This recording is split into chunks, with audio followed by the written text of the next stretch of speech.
Welcome students.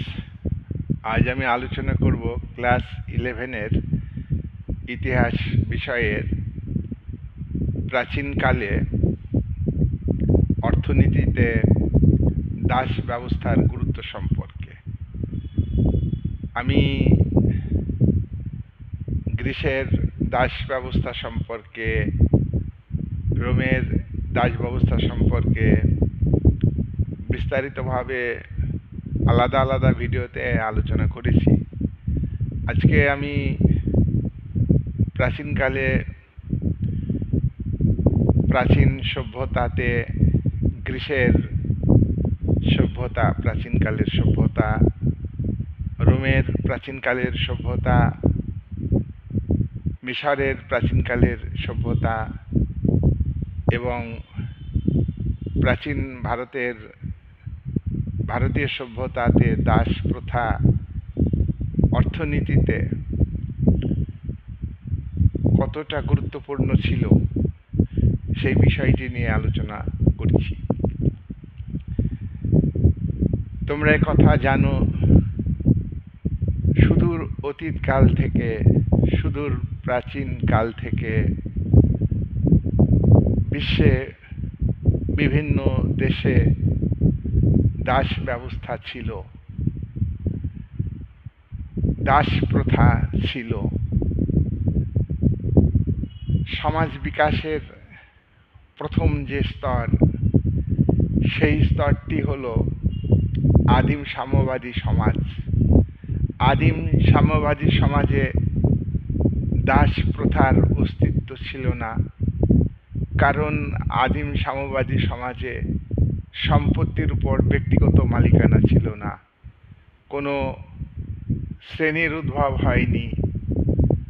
মানুষ প্রথম দিকে আদিম সাম্যবাদী সমাজে যা কিছু সংগ্রহ করে আনতো তা নিজেদের মধ্যে ভাগ করে খেত, নিজেদের মধ্যে জিনিসগুলো ভাগ করে নিয়ে ব্যবহার করত। কিন্তু এই সমাজের শেষের দিকে মানুষ যাযাবর জীবনযাপন ত্যাগ করে কৃষি উৎপাদন করতে শিখেছে, কৃষির জমির কাছাকাছি স্থায়ীভাবে বসবাস করেছে, যার ফলে ব্যক্তিগত মালিকানা সৃষ্টি হয়েছে, শ্রেণীর উদ্ভব হয়েছে, গোষ্ঠীর উদ্ভব হয়েছে, গোষ্ঠী দ্বন্দ্ব, লড়াই, একাধিক গোষ্ঠীর মধ্যে সমাজের পরিবর্তন হয়েছে। পরিবর্তিত সমাজ অর্থাৎ আদিম সাম্যবাদী সমাজের গর্ভেই নতুন একটা সমাজ, দাস সমাজ ব্যবস্থা, স্লেভ সোসাইটি তৈরি হয়েছে। সমাজ বিকাশের দ্বিতীয় স্তরে এই দাস ব্যবস্থা।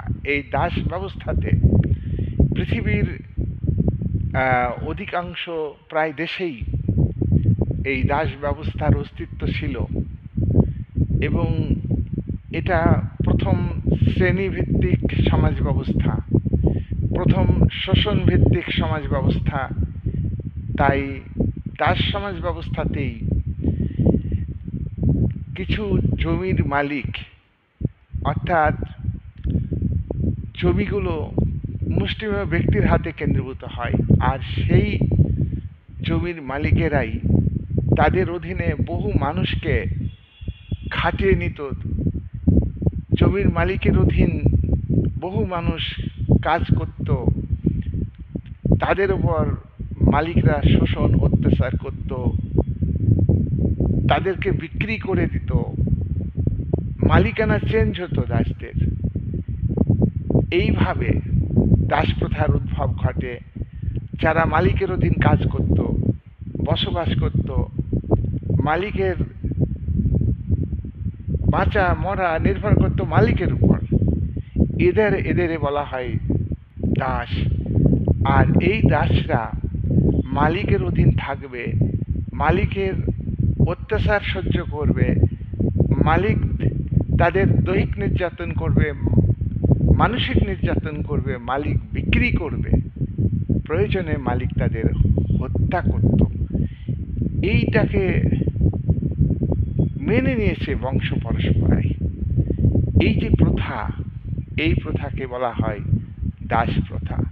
তোমরা এ কথা জানো, অ্যারিস্টটল তার দি পলিটিক্স বিখ্যাত গ্রন্থে, দি পলিটিক্স, এই গ্রন্থে দাস ব্যবস্থার কথা উল্লেখ করেছেন প্রাচীন গ্রীসে, এবং তিনি দাস ব্যবস্থাকে একটা স্বাভাবিক ব্যবস্থা বলে মনে করেন। এর বিরুদ্ধে তিনি সোচ্চার হননি, এর বিরুদ্ধে তিনি কোনো বক্তব্য তার গ্রন্থে লিপিবদ্ধ করেননি। তাহলে আমরা দেখছি যে প্রাচীন কালে দাস প্রথা বিভিন্ন দেশে, বিশ্বের বিভিন্ন জায়গাতে এই প্রথা ছিল। এই প্রথা তখনকার চিন্তাবিদরা, প্লেটো, অ্যারিস্টটল এবং আরও অনেকে, রোমান দার্শনিকরা এটাকে স্বাভাবিক ব্যবস্থা বলে মনে করেছেন। কিন্তু এই ব্যবস্থাটা একটা অমানবিক ব্যবস্থা। এ ব্যবস্থা, এ প্রথা অত্যাচারমূলক, এ প্রথা নিপীড়নমূলক। মানুষ মানুষের মর্যাদা পাবে না, নিগৃহীত হবে, তাদেরকে প্রহার করবে, ছোট্ট অপরাধে বিরাট শাস্তি দেবে মালিকেরা, এবং দাসদের কোনো রকমের স্বাধীনতা ছিল না। আজকে এই দাসদের অর্থনীতিতে কতটা গুরুত্ব ছিল, অর্থনীতিতে দাস প্রথাটা কতটা গুরুত্বপূর্ণ, তা আমরা আলোচনা করব। দাস অর্থনীতি, দাস ব্যবস্থাতে যে অর্থ ব্যবস্থা গড়ে উঠেছিল সেটা হলো দাস অর্থনীতি। দাস ব্যবস্থার অর্থনীতির মূল ভিত্তি হলো দাস প্রথা। দাস প্রথা না থাকলে দাস সমাজ ব্যবস্থাতে কৃষি উৎপাদন হতো না। অর্থনীতিতে, প্রাচীনকালের অর্থনীতিতে দাস ব্যবস্থাতে, দাস ব্যবস্থা গুরুত্বপূর্ণ এবং অপরিহার্য। আর দাসদের শ্রমের উপর ভিত্তি করেই দাস ব্যবস্থার অর্থনীতি গড়ে উঠেছে।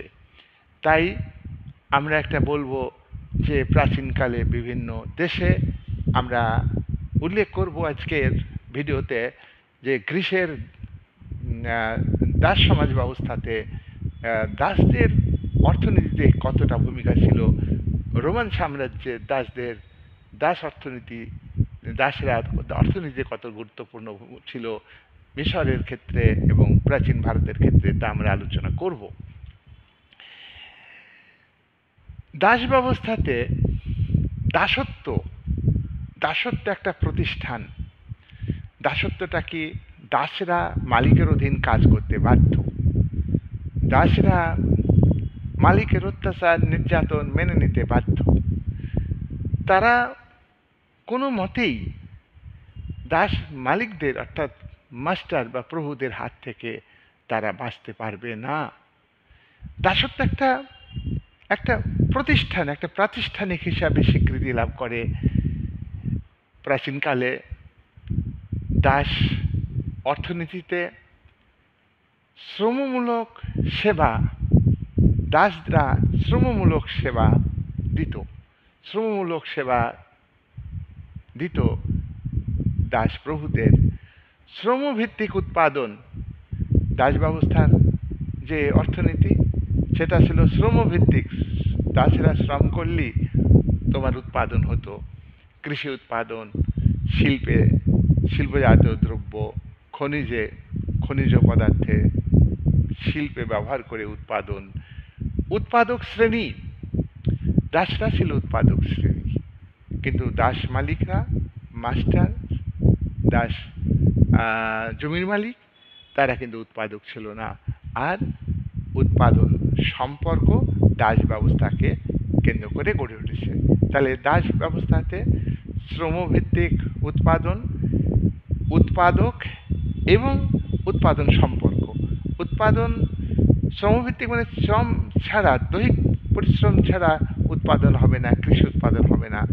আর সে সময় উৎপাদক এবং উৎপাদক হচ্ছে যারা কৃতদাস তারাই উৎপাদক, আর উৎপাদন সম্পর্ক হচ্ছে দাস মালিক বা জমির মালিক তাদের সঙ্গে দাসদের যে রিলেশান সেটা হলো উৎপাদন সম্পর্ক।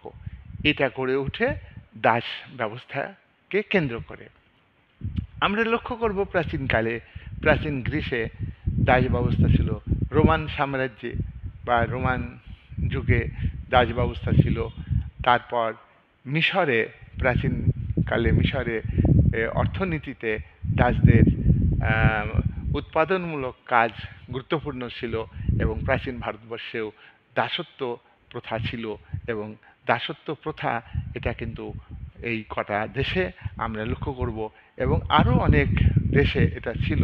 আমরা মেন আজকের ভিডিওতে এই চারটি বিষয় আলোচনা করব। 1 নম্বর, গ্রিসের ইকোনমিতে, প্রাচীন গ্রিসের অর্থনীতিতে দাস ব্যবস্থার গুরুত্ব। গ্রিসের দাস ব্যবস্থা আর একটি অংশ হলো তোমার কৃতদাস বা দাসরা। দাসরা গৃহকাজে নিযুক্ত হতো, মালিকের গৃহকাজে, মাস্টারের বা প্রভুর গৃহকাজে নিযুক্ত হতো। শুধু গৃহকাজে কি নিযুক্ত থাকতো, তার পাশাপাশি খনিতে দাসরা কাজ করত, শিল্পে কাজ করত, এগ্রিকালচার অর্থাৎ কৃষিতে কাজ করত, আবার গভর্নমেন্ট কাজে, সরকারি কাজেও দাসরা কাজ করত। এছাড়া আর কি কি কাজ করত? ফসল মাড়াই, জমিতে ফসল উৎপাদন তো করতই, তার পাশাপাশি ফসল তুলে নিয়ে এসে মাড়াই করা, তারপরে আঙুর ফল থেকে মদ তৈরি হতো, ফল থেকে রস বের করা, জলপাই থেকে তেল বের করা, এই সমস্ত কাজ স্লেভদের বা দাসদের করতে হতো। লরিয়নের খনিজে তোমার হাজার হাজার দাসরা কাজ করত, তারা দাস লেবার হিসাবে কাজ করত। শিল্পে 50,000 গ্রিসের 50,000 দাস তারা কাজ করত। এছাড়া ব্যবসা বাণিজ্যর কাজে, তারপরে তোমার দলিল পত্র রক্ষণাবেক্ষণের কাজে, রাস্তাঘাট মেরামত করার কাজে, রাস্তাঘাট তৈরি করার কাজে, এবং এবং মানে গৃহ নির্মাণমূলক কাজ, এই সমস্ত কাজে দাসদের নিয়োগ করা হতো। তাহলে আমরা দেখছি যে গ্রিসে দাসরা বিভিন্ন কাজে নিযুক্ত থাকতো। এছাড়াও আমরা যেসব কাজের কথা বললাম সেসব কাজে গ্রিসের দাসরা নিযুক্ত থাকতো। তারপরে পুলিশ বাহিনীতে, সেনাবাহিনীতে দাসরা নিযুক্ত হতো। দেখো, তাহলে আমরা কথা বলতে পারি গ্রিসের যে অর্থনীতি, সেই অর্থনীতির ভিত্তি হলো উৎপাদন পদ্ধতি, উৎপাদন ব্যবস্থা, আর উৎপাদন ব্যবস্থার নির্ভর করত দাসদের উপর, দাস প্রথার উপর। সুতরাং দাসরা গ্রিসের অর্থনীতিতে অপরিহার্য ভূমিকা পালন করেছে, এবং এই দাস প্রথা, দাস ব্যবস্থা গ্রিসের অর্থনীতিতে গুরুত্বপূর্ণ, সে বিষয়ে কোনো সন্দেহ নেই। নাম্বার 2, এবার আমরা আলোচনা করব রোমান সাম্রাজ্যের অর্থনীতিতে দাসদের ভূমিকা সম্পর্কে। রোমান সাম্রাজ্যেও তোমার দাস প্রথা অর্থনীতির একটা অঙ্গ। রোমান সাম্রাজ্যের টোটাল ইকোনমি অর্থাৎ রোমান সাম্রাজ্যের যে উৎপাদন অর্থনীতি, সেটা ছিল তোমার দাসদের শ্রমশক্তির উপর। দাসরা শ্রমশক্তি ব্যয় করতে বাধ্য হতো মালিকের অধীন, তারা বাধ্য। প্রজাতান্ত্রিক যুগে অভিজাততন্ত্র ছিল, অলিগার্কি বা মুষ্টিমেয় ব্যক্তির শাসন, ধনীদের শাসন, সেখানে তারা কিন্তু কৃতদাসদের মানে প্রচুর খাটিয়ে নিত, তাদের খাটিয়ে নিয়ে তাদের সম্পত্তি বৃদ্ধি করত। আর স্লেভের অর্থাৎ দাসদের সংখ্যা রোমান যুগে বৃদ্ধি পায়। আর অর্থনীতিতে বিরাট যে পরিবর্তন আসে সেটা দাসদের শ্রমশক্তিকে কাজে লাগিয়ে। সুতরাং আমরা দেখব যে ল্যান্ড মালিকরা বাজার থেকে কম দামে দাস কিনেছে, আর যুদ্ধে যারা পরাজিত হয়েছে রোমের, তারা কিন্তু সেই পরাজিত দাস তারা সংগ্রহ করেছে। ইটালি এইভাবে দাস সংগ্রহ করে ইটালি একটা সম্পদশালী একটা জায়গাতে পরিণত হয়েছে। তাহলে ইটালি ব্যাপক সম্পদশালী হয়েছে। রোম সম্রাট অগাস্টাস তিনি দাস ব্যবসার উপরে দাস মালিক যারা ব্যবসা করত, সেই দাস বিক্রি করে যে অর্থ হতো তার উপরে 2% ট্যাক্স আরোপ করেন। তাহলে এটা আমরা বুঝতে পারছি যে রোমান সম্রাট অগাস্টাস তিনি কিন্তু দাস ব্যবস্থাকে সমর্থন করেন। শাসকই যদি দাস ব্যবস্থাকে সমর্থন করেন, তাহলে দাস মালিকরা দাসদের উপরে অত্যাচার নিপীড়ন করবে এবং দাস ব্যবস্থাকে বহাল রাখবে, এটা ভাবতে আমাদের আমাদের অসুবিধা হয় না। সুতরাং আমরা দেখছি যে রোমান সাম্রাজ্যে দাসরা মানে দাসীদের সংখ্যা বৃদ্ধি পেয়েছে এবং দাসদের উপর থেকে একটা বাজার তৈরি করেছে, দোকান, যোগাযোগ ব্যবস্থা, এই সমস্ত কাজ থেকে দাস সংগ্রহ করেছে। মিশরের ক্ষেত্রে আমরা দেখব যে মিশরের অর্থনীতিতে দাস ব্যবস্থা গুরুত্বপূর্ণ ছিল। কৃষি উৎপাদন, শিল্প, শ্রমসাধ্য কাজ, মানে যে কাজে শ্রম দরকার সেই সমস্ত কাজে দাসদের নিয়োগ করা হয়েছে। তাছাড়া কৃষি শিল্পে তোমার প্রোডাকশন বৃদ্ধির জন্য দাসদের ব্যবহার করা হয়েছে। বাণিজ্যিক কাজে দাসদের ব্যবহার করা হয়েছে মিশরে, যার ফলে মিশরের বাণিজ্যিক উন্নতি হয়েছে এবং অর্থ ব্যবস্থারও উন্নতি হয়েছে। সুতরাং মিশরের শাসকরা দাস কেনার জন্য অর্থ বিনিয়োগ করত। এতে আপাত দৃষ্টিতে মিশরের অর্থনীতি দুর্বল হলেও পরবর্তীকালে ওই যেসব দাস কিনেছে তাদেরকে কাজে লাগিয়ে মিশরের অর্থনীতিতে উন্নতি এসেছে। এবার আমরা আলোচনা করব ভারতীয় ইকোনমিতে, প্রাচীন ভারতবর্ষে অর্থনীতিতে দাসদের বা দাস প্রথার কী ভূমিকা ছিল সে বিষয়ে। আমরা লক্ষ্য করব যে প্রাচীন রোম সাম্রাজ্য এবং মিশরে দাস ব্যবস্থা যতটা অর্থনীতি বিকাশে প্রধান ভূমিকা নিয়েছে, ততটা কিন্তু ভারতের প্রাচীনকালে দাস প্রথা বা দাসরা অর্থনীতির বিকাশে ততটা ভূমিকা নেয়নি। সুতরাং দাস প্রথা তোমার ওই গ্রীসের মতো প্রাচীন ভারতে ছিল না, মিশরের মতো ছিল না। এখানে দাস প্রথা, দাসদের গুরুত্ব গৌণ ছিল ভারতের অর্থনীতিতে, প্রাচীন ভারতের অর্থনীতিতে। দাসদের কৃষি এবং খনির কাজে নিয়োগ করা হতো। ধনীদের বাড়ির কাজে ভারতবর্ষে দাসদের ব্যবহার করা হতো। যুদ্ধবন্দী ছাড়া অন্যান্যরা স্বাধীন হতে পারত, আর যুদ্ধবন্দীরাও স্বাধীন হতো, আবার কিছু দাস স্বাধীন হতে পারত। তাহলে ভারতবর্ষের অর্থনীতিতে, প্রাচীন ভারতের সভ্যতাতে দাস প্রথা মারাত্মকভাবে রোমের মতো, মিশরের মতো এবং গ্রিসের মতো ছিল না। তবুও ভারতবর্ষের দাসরা গুরুত্বপূর্ণ ভূমিকা পালন করেছে কৃষি উৎপাদনের ক্ষেত্রে, পশুপালনের ক্ষেত্রে। সুতরাং ভারতীয় অর্থনীতিতেও তাদের অবদানকে অস্বীকার করা যায় না। তাহলে আজকের ভিডিওতে আমরা দাস প্রথা কিভাবে প্রাচীনকালে বিভিন্ন দেশে অর্থনীতিতে গুরুত্বপূর্ণ ভূমিকা পালন করেছে সেটা নিয়ে আলোচনা করলাম। তোমরা আজকের ভিডিও খুব ভালো করে দেখবে এবং খাতায় লিখে নেবে। এই বলে আজকের আলোচনা এখানে শেষ করলাম।